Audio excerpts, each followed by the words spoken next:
Hello everyone, welcome back to the channel. In today's video, I'm going to show you how to make a YouTube TV payment. So it's a very simple and easy thing to do. You first of all come to on YouTube TV, and then you just have to simply log in into your account.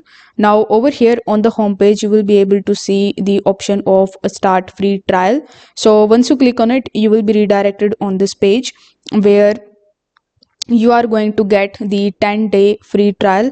So here you need to press the next option in the bottom right hand corner of the screen, and from this section you can just add any of the channels in your plan. So you can also get additional 7-day free trial with HBO Max, so you can select any of these if you want to. If you have a promo code, you can add that here as well. After that, you need to click on the checkout option in the bottom right hand corner of the screen. Once you do this, it will redirect you on the payment page where you just have to select your payment method, like you can choose PayPal or credit and debit card.